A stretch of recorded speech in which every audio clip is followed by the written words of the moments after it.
Olá a todos, eu estou aqui já com o professor João Moraes, a quem agradeço desde já ter aceito o meu convite e para aqui para uma hora de conversa mais ou menos sobre os temas da atualidade e a atualidade tem sido desde novembro pródiga em vários eventos para comentar e vários acontecimentos. Professor, se calhar ia começar nós desde a tomada de posse do Donald Trump temos assistido a um rol de histórias e acontecimentos até pelas decisões que ele tem tomado e pelas as ordens executivas que ele tem aprovado, que têm deixado os média em polvorosa e os ativistas e todas as pessoas que ligam à política em polvorosa. Como é que o professor tem olhado para este início de mandato de Donald Trump? Antes de responder, agradecer o teu convite, tenho muito gosto. E gosto também bastante do nome do teu podcast, que é o anarquista reacionário, anarquista conservador. Reacionário anarquista. Reacionário anarquista. Sabes que, eu já vou à tua questão, mas há um autor que eu gosto muito, e é um autor que, no fundo, é daqueles autores que é muito citado, mas pouco lido. O Orwell, o George Orwell, uma das definições que ele dizia que mais gostava sobre ele próprio era de um anarquista conservador. Pronto, não seria o reacionário, não é? Mas a ideia ali de conservador também é um bocado um reacionário. No fundo, a ideia de um reacionário conservador. Eu acho que é uma excelente definição, até ideológica, nestes tempos confusos. E há aquele autor brasileiro, que já faleceu, mas um tipo muito engraçado, que era o Nelson Rodrigues, que ele dizia: sou reacionário. E tenho orgulho em ser reacionário. E porquê que sou reacionário? Porque significa que reajo a tudo o que não presta. Portanto, é uma excelente definição. Mas indo diretamente à tua questão, é assim, o que eu penso e que me interessa, até no plano das ideias, é que de facto estão a surgir uma série de coisas, e para mim mais interessante do que o próprio Trump ou a figura de Donald Trump é tudo o que está por trás. Tudo o que está por trás de Trump, até de gente com muita consistência, até ideológica, e com uma visão do mundo muito definida e muito precisa, e atualmente podemos dizer que isto não são apenas episódios circunstanciais ou meros fenómenos disruptivos. Algo está a acontecer, não só nos Estados Unidos, como na própria Europa, como no próprio Ocidente. É como se uma ordem estivesse a acabar, uma espécie de uma velha ordem, que se dizia democrata. Não sabemos se ainda seria verdadeiramente democrata ou apenas vivemos já só numa ficção de democracia, de uma espécie de liberalismo socialista e de uma esquerda progressista elitista, que já não tem nada a ver com aquelas formulações antigas de esquerda, e é mesmo uma nova ordem que está a surgir. Eu penso que essa nova ordem, só para concluir, essa nova ordem ainda não é muito, como é que eu ia dizer, há uma série de nomes, há uma série de autores, mas ainda não é muito claro os contornos dessa nova ordem. Mas estamos, de facto, perante o surgir de uma nova ordem. Isso acaba por ser interessante porque uma das figuras que para já não tem sido dentro da administração de Trump, que não tem estado tanto na ribalta, e pode vir a ser uma das figuras mais importantes, é a do J.D. Vance, que sim, neste momento tem estado um bocado mais apagado, porque tem-se focado mais na questão do Departamento de Eficiência Governamental, que é liderado pelo Elon Musk, e o qual o Trump tem dado seguimento às suas recomendações.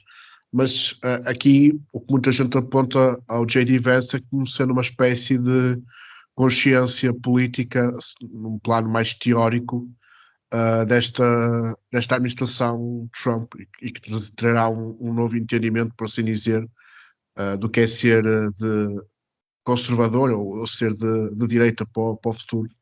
Sim, sem dúvida. Eu penso que a figura do J.D. Vance é uma figura muito, muito interessante, e penso que poderá ser o próximo presidente dos Estados Unidos até durante 2 mandatos. Eu espero que sim. E interessa também nessa questão de toda a consolidação de um novo corpo, vá lá, teórico e ideológico, de como devem ser as sociedades ocidentais, que eu penso que Vance personifica muito bem essa nova, no fundo, essa nova matriz ideológica em que estamos, de facto, a repensar uma série de conceitos. O que é a questão do ser de direita? Nós sabemos que a direita que existe do atual sistema, se calhar não é de direita, ou é a direita que uma certa esquerda consente e permite. A própria ideia de esquerda, a esquerda que hoje temos no Ocidente, não é aquela velha esquerda tradicional, comunista, e de um certo esquerdismo, também é uma outra esquerda completamente diferente.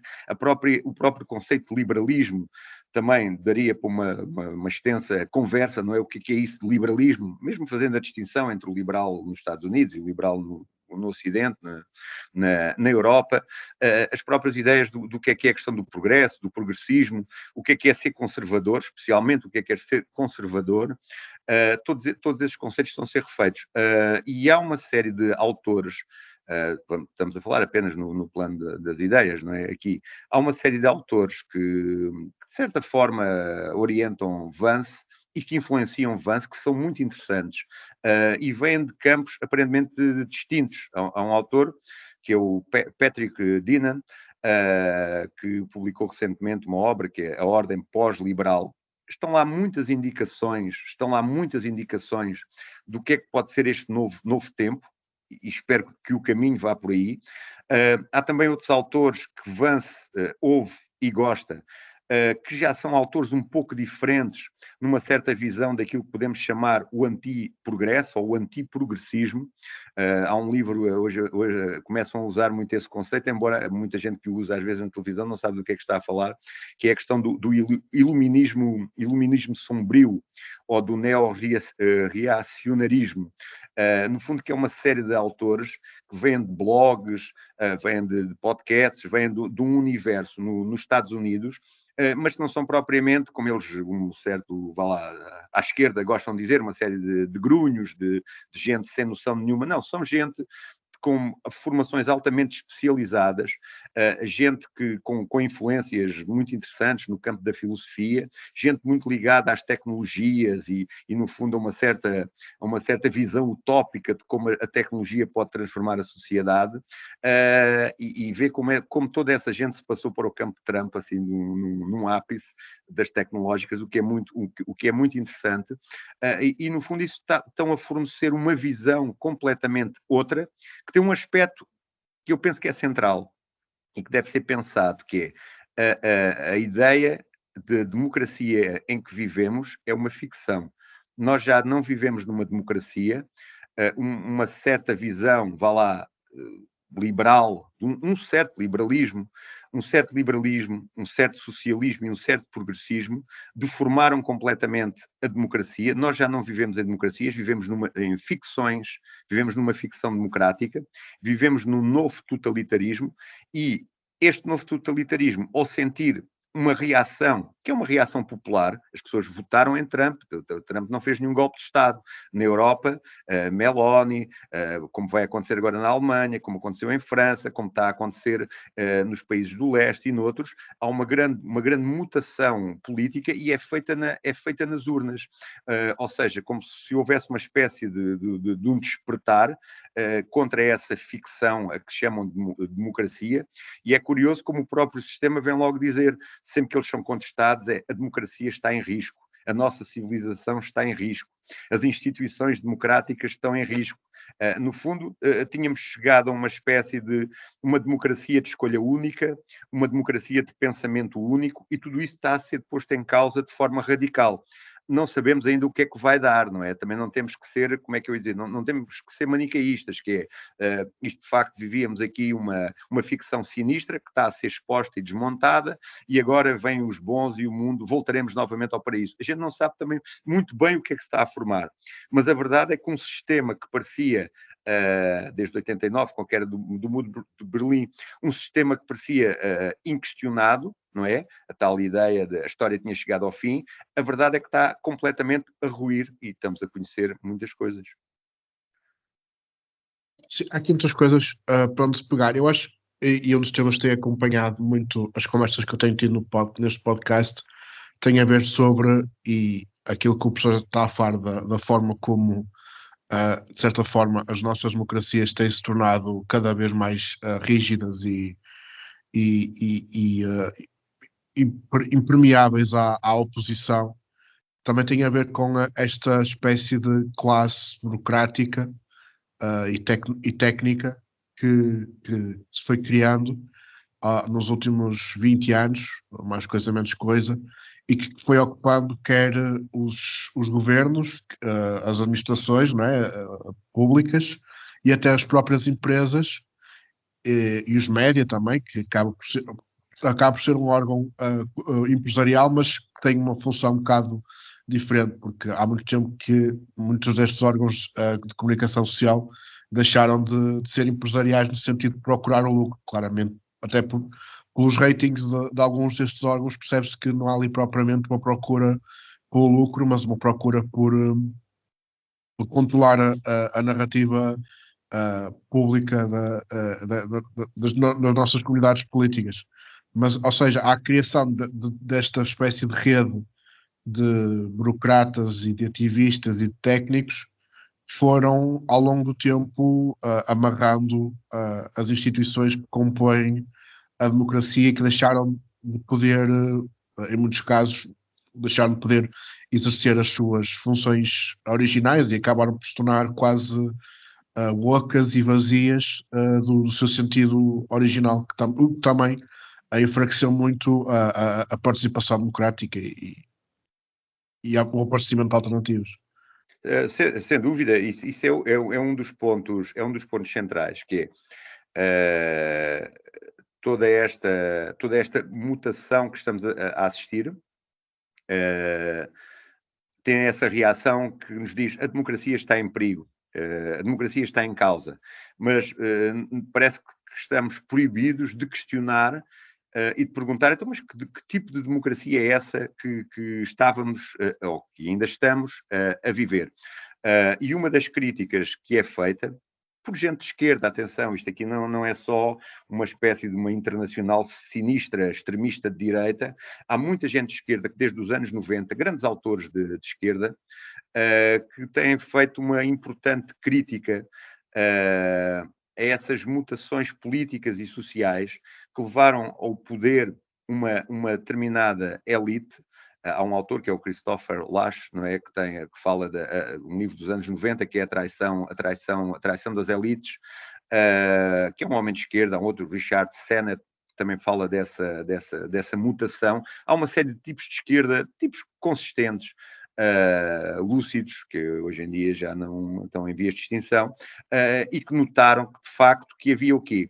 Que havia estava a chegar ao poder um tipo de elite em que, no fundo,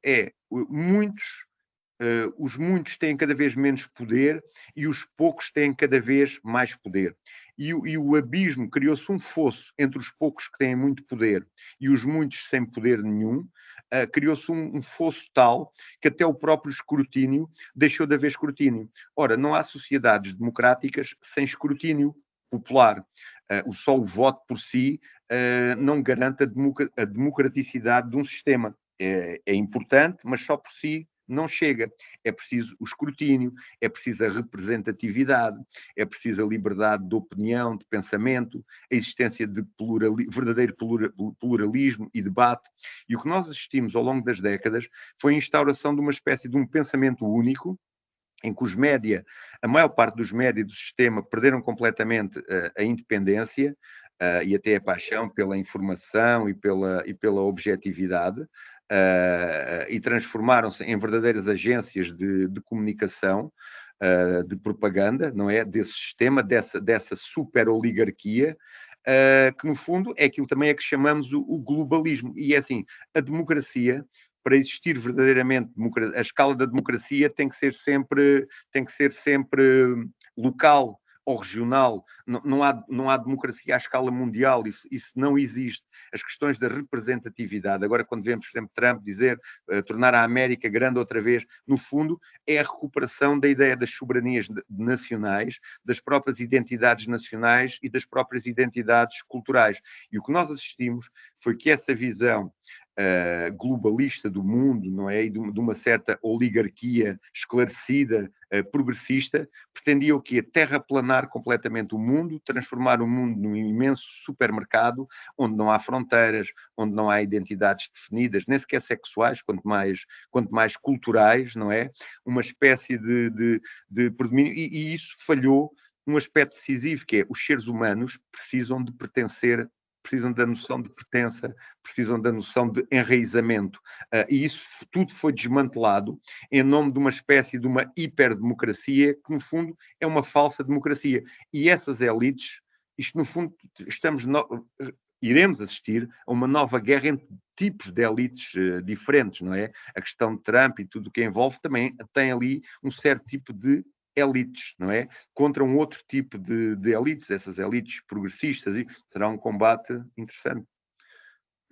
Sim, aliás, até porque nós, de certa forma, há já algum tempo que parece que estamos num mundo novo, mesmo a ideia de esquerda e direita às vezes parece que já não faz muito sentido para explicar as clivagens políticas que acontecem hoje em dia, não é? Porque muitas vezes a própria direita, ou umas partes da direita, estão ou seja, se usarmos, por exemplo, o eixo mais populista ou para o sistema, ou então alguém que está, se nós definirmos as clivagens políticas entre quem está mais perto do sistema e quem está mais longe do sistema, se calhar conseguimos ter uma ideia mais exata de como as clivagens políticas hoje em dia funcionam, porque nós podemos ter, lá está, uma direita, como no caso até mais da direita europeia, e como existia até há algum tempo no próprio Partido Republicano,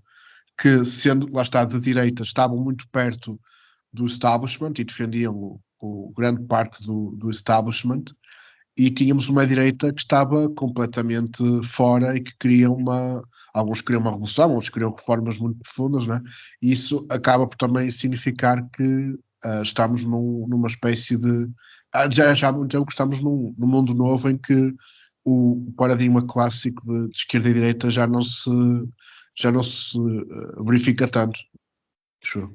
Sim, sim, sem dúvida. Aliás, eu penso que um dos grandes motivos do sucesso de uma nova direita, aqui quando utilizo a noção de nova direita, nem é no sentido, vá lá, original, que há a novela do Droite, francesa, né, do Benoit, tudo isso, não é nesse sentido, é numa nova direita, mesmo de matriz, vá lá, anglo-saxónica, que curiosamente, ao ter a adesão do voto popular, essa direita, o eleitorado, vá lá, a realidade sociológica dessa direita, e muitas das causas dessa direita eram velhas causas da esquerda, de uma matriz de esquerda. Por exemplo, na esquerda atual, uma espécie de esquerda pós-moderna, uma esquerda elitista, não há uma grande crítica do capitalismo ou daquilo em que o capitalismo se transformou. Atenção, eu, quando refiro isto, o capitalismo é fundamental para o desenvolvimento das sociedades. Há vários tipos de capitalismo, não é? Há um capitalismo predatório, vá lá, se quiseres, amoral, não sei o quê, que é um tipo de capitalismo que predominou, que é capaz de destruir completamente a noção de trabalho e a importância do trabalhador, mas anda com a bandeirinha LGBT na fábrica e não sei o quê, mas deslocaliza para a Ásia e tem trabalho infantil, ou para a África e essas coisas todas, uma grande hipocrisia, uma mutação também nesse tipo de capitalismo, ou seja, tu não vês na esquerda essa crítica desse tipo de capitalismo globalista. Tu vês nesta nova direita americana e também europeia uma crítica de um certo tipo de capitalismo. Vês também uma certa crítica desse globalismo em que os mercados e certas corporações ditam as regras aos países e às soberanias nacionais. Entre os mercados e as pessoas, defende-se sempre os mercados. Por exemplo, a União Europeia, atualmente, não é uma união de nações, nem do interesse comum que une nações, é uma espécie de entreposto, uma espécie de agência que faz valer ou que faz impor as estratégias dos mercados, não é? E os mercados têm dono. Aqui, numa questão da liberdade de mercado, atualmente pode ser muito discutível. Ou seja, há muitas causas. A questão lá está, dos broncos, os grunhos, os deploráveis, no fundo, a populaça, o povo, agora começa a ser o eleitorado dessa nova direita, quando eram as pessoas que votavam à esquerda, os abandonados do sistema, não é?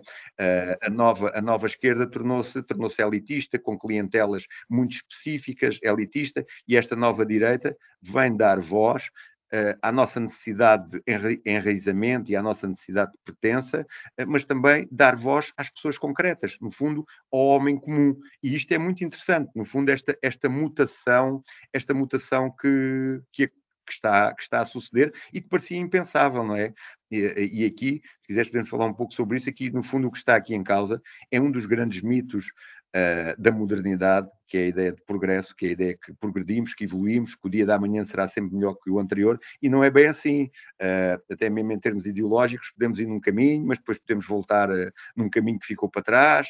As coisas, a própria ideia de progresso, toda esta mitificação daquilo que se chama as democracias liberais, que se calhar são pseudo-democracias liberais, porque não são democratas, nem são verdadeiramente liberais no sentido genuíno do conceito, tudo isto está a ser posto em causa.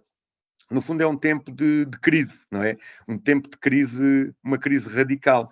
E como sabemos, a crise, algo estar em crise significa que algo está submetido à crítica e a rever todos os seus próprios pressupostos, não é? O mundo que parecia hegemónico, que parecia incontestado, que parecia imune a qualquer tipo de grande mutação e alteração, sofreu um abalo tremendo em pouco tempo, o que é fascinante. Sim, mas aliás, esta própria ideia de progresso e de modernidade, isto até bem, nós supostamente deveríamos estar já no fim da história, não é? Nós já devíamos estar numa altura em que já nem sequer ia haver conflitos de grande escala ou grandes tumultos sociais e políticos, não é? Nós, de certa forma, a partir dos anos 90, tínhamos descoberto a pólvora, por assim dizer, e a partir de agora ia ser sempre a democracia liberal nos pressupostos dos anos 90 que iria reinar e que se iria espalhar pelo mundo inteiro, e íamos estar numa espécie de caminhada lenta rumo ao paraíso, por assim dizer, mas a verdade é que 30 anos depois nós percebemos é que não só a democracia não avançou, como em muitos casos, até no próprio mundo, as ditas democracias estão cada vez mais isoladas politicamente, não é? Sim, se tu reparares, a verdade é que até num plano económico, é assim, é inegável que em termos materiais as sociedades vivem cada vez melhor. A tecnologia, se há verdadeiro progresso, é só num campo, é na tecnologia. De facto, a tecnologia mudou radicalmente a vida das pessoas e os próprios avanços científicos. Agora, nos planos políticos, nos planos éticos, nós podemos olhar para o mundo, não é? As zonas que continuam em guerra ou que não continuam, o tipo de brutalidade é menor ou maior, há mais ou menos mortes do que havia há não sei quantos séculos, o nosso tipo de violência é diferente, porque existe, de facto, a natureza humana existe e não muda assim tão radicalmente, ou se calhar nem muda. Esta questão do progresso que vem com a modernidade, e isso que tu referes, não é? O Fukuyama, no fim dos anos 80, dizia a história tinha chegado ao fim, não é? O mundo seria um conjunto de repúblicas liberais, e aquelas que não fossem ainda repúblicas liberais estavam erradas e acabariam por se transformar nessas repúblicas liberais, uma determinada concepção de liberalismo. E, portanto, que a grande conquista da modernidade e do iluminismo era precisamente o progresso. Ora, isso também não é verdade, não é verdadeiro. Antes do próprio iluminismo, e há a Revolução Francesa, como há também a americana, a alemã, portanto, há vários iluminismos, antes fim do século XV, início do século XVI, as questões até constitucionais na Inglaterra, a defesa da liberdade pessoal, da importância da propriedade privada, da proteção do indivíduo e da sua propriedade perante a arbitrariedade do Estado, ou de certos absolutismos, tudo isso foram conquistas muito anteriores à modernidade e até às visões progressistas. Muito daquilo que se diz que são conquistas do progresso são muito anteriores, mas muito anteriores a essa própria noção de progresso.